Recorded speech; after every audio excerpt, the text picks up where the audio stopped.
Into the 49ers Access podcast. My name is Sterling Bennett, and today we are going to discuss a Nick Bosa contract negotiation update.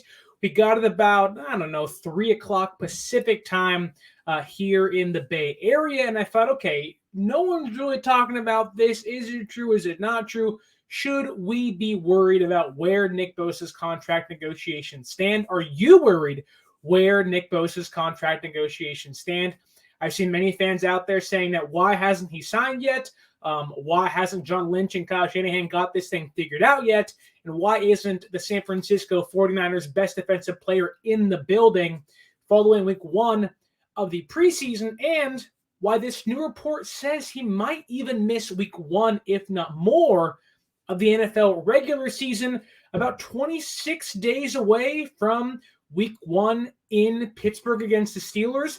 So 26 days to get this thing done. I think this contract negotiation, this contract extension will get done in a matter of days. I would assume it'll happen shortly after week two of the preseason. But if it doesn't, we're going to see this talk ramped up over time, and we're going to have fans hitting, the alert button, hitting,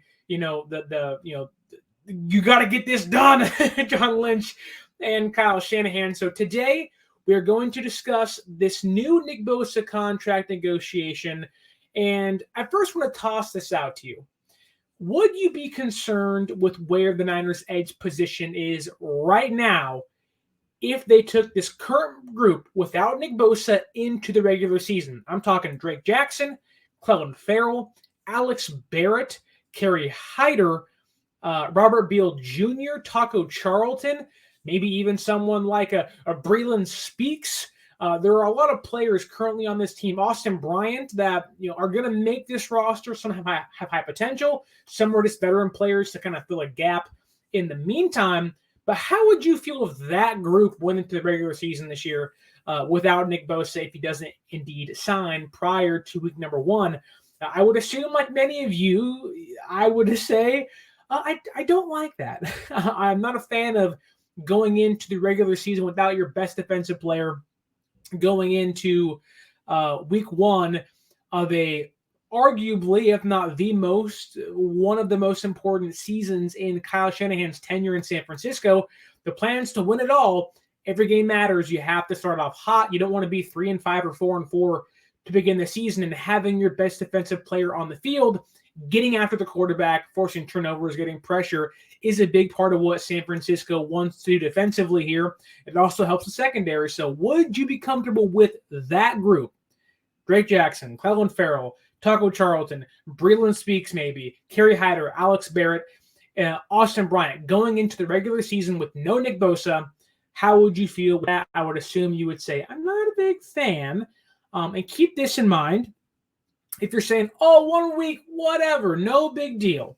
Nick Bosa had 90 of San Francisco's pressures last year and tallied 48 quarterback hits, which was 12 more than any other player. We all know he led the NFL in sacks last year, 18.5, I believe is that number, but also won Defensive Player of the Year and is the reigning Defensive Player of the Year coming into the 2023-2024 season. So let's talk about what this update is. What has me worried? Should we all be worried about where Nick Bosa lands in this contract negotiation talks? But first, I want to address the elephant in the room. If you're watching on YouTube, yes, I'm wearing a greenish pea green tie-dye t-shirt. I want to show you exactly what's on it because, well, I think it'll blow your mind. It is a Shrek t-shirt. I'm wearing a Shrek tie-dye t-shirt I got for Christmas this past year, and I thought I'd share it with you today because just like Nick Bosa's contract negotiations, Shrek has layers. This negotiation has layers. It's an onion, folks. It has layers. These contract negotiations have layers. So what is the update we've been talking about and kind of hinting at for the first 5 minutes of the show? Tony Pauline of Sportskeeda says, sources say there have been very little communication between the player representatives and their respective teams, that being Nick Bosa and the San Francisco 49ers. Sources also tell me the Bosa situation could last a while, and it's not out of the question the 3-time Pro Bowler could miss the start of the season due to the contract dispute. So right there you have it. Tony Pauline of Sportskeeda has said that there's been very little communication between Nick Bosa and the organization, and because of it, he could miss, or could be out for a while, but could miss week 1 of the regular season. Is this a big deal? Of course it's a big deal. Why would you not want your best player on the field come week 1? My question would be, why has nobody else mentioned this? Why aren't the Mike Silvers, Tim Kawakamis, Matt Mayokos, Adam Schefters, Jeremy Fowlers, why aren't the big boys talking about this stuff? And if that name, Tony Pauline, rings a bell to you, and it should if you're a Niner fan, because think back to last offseason during the NFL draft, that name made headlines. I believe it was the night before or 2 nights prior to the 2022 NFL draft. Tony Pauline of the then Pro Football Network said the New York Jets had a Godfather deal in place for Deebo Samuel. Well, I think we know how that went. We learned there was no Godfather deal for Deebo Samuel. I believe that deal happened to be like a 3rd-round pick and a 5th-round pick, which was not even close. Maybe Tony Pauline's never seen The Godfather, or maybe he's only seen Godfather 3, because that's a letdown if that's a Godfather deal to you, Tony Pauline. In all due respect, you believe you have someone in the building, and maybe you do. Maybe you are correct here, but with the history you have inside this building in the past year or so, I don't want to lend credit to this, but I want to get ahead of it because not many fans have seen this.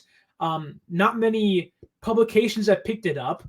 Not many sources, being Schefter and Fowler and Mayoko and Kawakami and Silver, have said anything against it or for it. So this is the only report and update we've had from Nick Bosa's contract negotiations really since he didn't show up to OTAs and minicamp initially, and since he hasn't shown up to training camp to begin this, month-long stretch into preseason. So right now, if this is indeed true, and the rumor is, or the sources say to Tony Pauline, that Nick Bosa may not show up for week 1 of the NFL season, hey, John Lynch, I get you like to nitpick and Parag. I get it. You want to make sure this deal fits what you want. There are people outside of the building that believe the deal's already done. They're just telling them don't come into the office. I don't believe that. I do think there's an offer on the table. It's been on the table for months, I'm sure. But I do think Nick Bosa is somebody who has watched his brother get hurt over and over and over again, that coming into the NFL knows you just don't last very long. And after winning Rookie of the Year, being in the Super Bowl, proving he is the most important defensive player on this team. Think about this. Whenever Nick Bosa plays, whenever he's healthy for a full season, 2019, 2021, and 2022, where has San Francisco ended their season? The NFC Championship game or better. Nick Bosa is this team's Klay Thompson prior to this year for the Golden State Warriors. When he's healthy, they're in a championship. They're in the playoffs on a deep run. They're winning something. They're in the hunt for the final 4 player or teams in trying to get that Lombardi trophy. Nick Bosa is that important. We know that here in San Francisco. We know that if you go into the year with Drake Jackson and Clelin Ferrell and Austin Bryant and Taco Charlton, all due respect, this is not the same defense. The whole reason of bringing in Javon Hargrave and Eric Armstead and having a young player like Drake Jackson, bringing in Clelin Ferrell to be a reclamation project, was because you have Nick Bosa across from him to give those guys, whether it's time or kind of mix and match their strengths next to essentially 3 all-pro type players, especially in Hargrave and Bosa's case, right? You brought in Hargrave to be the monster on the inside next to Armstead and just fill the gaps and take up double teams while you free Nick Bosa to get even more sacks, or give guys like Jackson and Ferrell and Bryant and Charlton the ability to get in the backfield and get themselves 6 to 8 sacks this year. That all goes out the window if Nick Bosa is not here. If Nick Bosa is not here, the plan defensively is now weakened. Your coverage gets worse. You're reliant on Drake Jackson and Clelin Ferrell, all due respect, to now define and contain and hold down the edge position here. And they could play up to par and be awesome this year, and that's great. But I'd rather have Nick Bosa, I would rather have the reigning defensive player of the year in the building and lined up against Pittsburgh's left and right tackle come week 1 of the NFL season. So John Lynch, pick up the red phone, the bat phone, bring, bring, and you say, hey, Nick, we saw the previous offer we gave you. Let's raise that thing by $2 or $3 million. You're not going to get fined when you come in at all. We're just going to get you in here. Give Nick Bosa what he wants. Now, look, from San Francisco's perspective, again, there's Shrek, there's onions, there's layers, right? They want to structure this thing so they can re-sign Brandon Ayuk. They can bring back other players next year. And they can kind of lower that cap hit to, reduce the need to cut players or you let valuable pieces out the door next offseason. That starts here with Nick Bosa. They want him here. Nick Bosa wants to be here. The difference is Nick Bosa is not going to lose any value holding out. Any. None. Like, he's not Le'Veon Bell. I'm just going to hold out for a year. Like, hypothetically, let's say Nick Bosa doesn't play at all this year. He's going to get paid the same, if not more money next year. He'll be fresh, with no injuries. 26 years old then at that point being like, okay, like, pay me. Like, I'm still at this point, a defensive player of the year, a rookie of the year, led at some point the NFL in sacks. Like, the price tag is not going to get cheaper for San Francisco than it is right now. And it's weird saying that, but Nick Bosa, the last thing you want is him hitting the free agent market. San Francisco is not going to let that happen.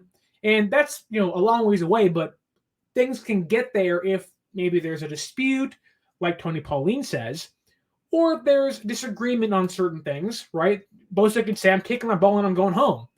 Well, he's actually already home, but you get my point, right? He's already in Florida working out, getting that body right. But John Lynch, he said we have to balance urgency and patience. And it's hard to do that because many fans are saying, we're going into week 2 of the preseason. Why aren't you here yet? You've missed the entirety of training camp. And to those worried about that, I would say it's literally practice. If anybody, Nick Bosa is not the person to worry about if his body's right. I think Nick Bosa has his body right 365 days a year. His cheat day is probably protein bars and a kale salad. Like, that's probably what it is. He ain't eating, he's not sitting down eating Hidden Valley, ranch dressing and, pounding Twinkies. He's out there having protein bars and freshly cut steak with the mango salad and, getting his greens and his fruits and a quinoa with some salmon and like a cranberry sauce. Like, Nick Bosa has his body right, ready to go. It's simply just waiting on San Francisco to meet him at the right price total. And for San Francisco, do it. Like, I would rather have Nick Bosa than almost 99% of the players on this team currently. Over Greenlaw, over Mooney Ward, over Lenore, over Hufanga, over Brock Purdy, over George Kittle. I probably have him over Deebo Samuel and Brandon Ayuk. And I love all those players. Nick Bosa is arguably more important than all of them. I could argue Nick Bosa is the most important player on this San Francisco 49er team. I think a deal gets done, but when you hear a reporter, that being Tony Pauline, say, hey, things like they've not been talking. There's been no chit chat between San Francisco and Nick Bosa. Where does that put your mind? Does that concern you? Does that make you say, hey, we're week 2, guys. You got to figure this out now because I'm starting to get scared. My boots are shaking and my Shrek shirt is starting to quiver. like, please, John Lynch, Parag, make the call. Get this thing right. Does that put you in that position? Or do you sit back like myself and say, if he doesn't sign after this week, okay, then we may have an issue. Then you might, You might, get the sound the alarm, right? You might get the siren buzzing over the top, and you might, you might get a little concern and worry, and you might have the fan base buzzing saying, hey, why isn't this thing done yet? Which, if that's the case, could lend, credence to Pauline's report when saying that, hey, Nick Bosa might not be in the building for weeks and could be out for week 1, maybe week 2. Like, the last thing you want if you're San Francisco is for Nick Bosa to not be in the building for the entirety of training camp, miss week 1, miss week 2, and you're going into a short Thursday night game against the Giants week 3. At what point do you draw the line to say, Nick, get in the building right now, you're under contract? At what point do you have to find him to get him in the building? And at what point, if you do find Nick Bosa, like let's say San Francisco and Nick Bosa are kind of at an impasse and they can't figure out money, do they start to find him to get him back in the building? And if you're Nick Bosa, does that piss you off even more? Does that make you say, well, I'm not coming in even more now? Like, you're doing the wrong thing. It's a dirty tactic. I'm not doing it. Like, could that lend Nick Bosa to being, more disgruntled or unhappy? Like, right now, I don't think he is. It's more so pay me what I'm worth. And I think right now it's more about figuring out, small little details. What's your bonus going to be? What's your cap hit going to be? How can we structure this thing? Can we give you, void years toward the end? Can we add a bunch of it's actually a 5-year contract, but it's an 8-year contract to spread your money out more for us. I think it's small stuff like that. Again, I don't think there's too much to take from the report when it comes to him missing week 1. I think there is a line in the sand that they're going to draw and say enough's enough. Like, at what point does Steve Wilkes say, can you give me my defensive player of the year? At what point does Kyle Shanahan say, John, Prague, Jed, I need my best defensive player. You guys are screwing me. Now, there's always Nick Bosa's perspective on this when it comes to, hey, sorry, this is the way it goes. I want the money. I want Aaron Donald type money. And if San Francisco is reluctant to spend that on Nick Bosa, that will be concerning to me. Aaron Donald, one of the greatest defensive players to ever set foot in the NFL. Undoubtedly. Nick Bosa is on that trajectory. Nick Bosa is on the way up the mountain of greatest defensive ends of all time. Has to stay healthy, has to play 5-6 more years. But right now, in the past, since 2019 to 2023, he's been top 5, top 10 since he stepped foot in the NFL. And the only reason he isn't maybe number 1 over the past 5 years is because he tore the ACL in 2020. That's the only reason why. Outside of that, there's no knocks on his game. He is the perfect specimen of football. When you point to prototypical football player, it's Nick Bosa.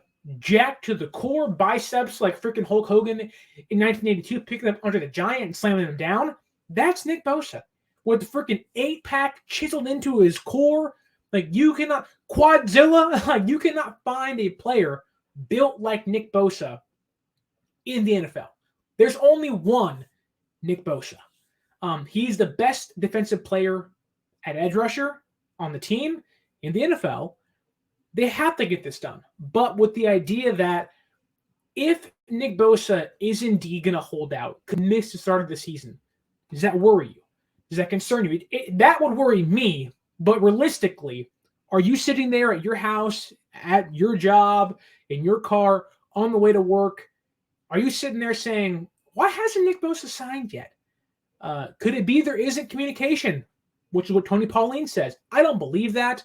Kyle Shanahan's pretty, close-lipped on certain things. When you ask him, any update, Kyle? He goes, nope, that's not my job. I'm not in contract negotiations. That's John and Prague and Jed. That's all of them, not me. I just coach football. And so if that's the case, there should be some heat on John Lynch and Parag Marate if this doesn't get done come after week 2 of preseason. He needs to be in the building after week 2. That gives him 2 weeks to get his body right, 2 weeks to, get himself back up to speed with the defense. Again, this is a new system for him. This is, while very simplistic of, Nick Bosa get quarterback. It's very caveman like, Nick Bosa get quarterback. I get that. But it's a new system with new players like Farrell, Bryant, Hargrave, Drake Jackson. Like there are some new players being implemented into the defense. Isaiah Oliver, a lot of young linebackers here, a new defensive coordinator here. Like he may want to utilize Nick Bosa differently. I think this deal gets done after week 2 against Denver, after this Saturday coming up. But if it doesn't, sound the alarm. We're going to start hearing, I'm going to start saying, where is Nick Bosa? Why isn't he in the building? But as of Tuesday, August 15th, when you're watching and hearing this, Wednesday, August 16th, are you concerned? Are you worried? Should we be worried? Are you sitting there saying, hey, when is this going to get done? And if it isn't done by Saturday after the Denver game, what's your mindset going to be? Tell me down below in the comments. Hit me up on social media. Are we inching closer and closer and closer to feeling pressure of this deal needs to get done? Pay him Aaron Donald money. And if they aren't talking, if they aren't having conversations, Bosa's camp in San Francisco, why not? That doesn't make any sense. I don't think that's true. That's why I told you earlier. Remember last year when Tony Pauline said there was a Godfather deal for Deebo Samuel and there wasn't? He's an East Coast guy. He didn't even have the Jets sourcing right. What makes people, or I don't believe this, but what lends to the credibility that he has people inside San Francisco? Again, all due respect, not questioning him as a person or journalist, but there are some questions as to what he's done in the past and to what this report might actually mean. It could not be true. The sourcing could be the janitor who's like, I've been seeing Nick Bosa around. I'm probably not even talking. The sourcing could be anybody. The sourcing could be John Lynch himself. I would lend it to being a janitor over John Lynch. But again, all due respect to Tony Pauline. I'm sure he's a great guy, but he's been wrong before. I do think he's wrong here. But if he's right, and it's not done by Saturday or Sunday afternoon, we're going to start hitting the, hey, dial John Lynch's number, 911, 711, whatever the number is, 415. Like John Lynch figured this thing out before it gets too late. You don't want to have your reigning defensive player of the year not on the field against the Pittsburgh Steelers, against TJ Watt come week 1 in a year where you have to get off to a quick start before you face the Giants and Philadelphia and the Rams in week 2 and many other great teams down the stretch of the season, Seattle and Baltimore on top of them as well. So if the report's right and they haven't been talking and Nick Bosa could miss week 1 of the NFL season, how do you feel about that? Tell me in the comments below. What would you pay him? Would there be someone you'd move to make a deal happen? And Nick Bosa wants more money than he actually has said he wants previously. Now, what do you think about Nick Bosa's contract negotiations? Tell me down in the comments below. Hit me up on social media. And don't forget to use, if you want to go to any Niner game this year, preseason this Saturday against Denver, against the Chargers in 2 weeks, against Pittsburgh in week 1 in Pittsburgh, Pennsylvania. If you want to go to any game this year, use our promo code 49ersaccess, 49 ERSACCESS, and save yourself $20 off your first purchase at SeatGeek.com. Also, follow us on social media at 49ers_access is the Twitter. 49ers.access is the Instagram. Updates, hot takes, constant Niners talk are happening on all those platforms. You can also buy some merch at Fanatics.com using our link above on the screen right here. I'm pointing to it as you can see, or down below in the description. Use that link, buy some merch, and support the show. In the meantime, a short podcast for you here today. Thank you for listening. Thank you for watching. Don't forget to leave a like, share, leave a review. Tell your friends about the show. Leaving a review means so much. Like, genuinely, you leave a review. It helps us climb in the charts. You tell your friends. They listen, they watch. Also helps us. And guess what? On YouTube, you'll leave a like. You could always take it away once the episode's done, and it's no harm, no foul. Just want to let you know in ways you can support the show as we head into week 2 of the NFL preseason. Don't wait. because later this week, we're going to preview that game against Denver. Broncos country, let's ride. They're coming to Levi Stadium on Saturday at 5:30. You're not going to want to miss the preview episode of that game on Saturday. What's Trey Lance going to do? Can he bounce back? What's Sam Darnold going to do? Who's healthy? Who's not? What are we going to want to see on Saturday's game, Denver versus San Francisco? Again, for one last time, my name is Sterling Bennett saying thank you for listening.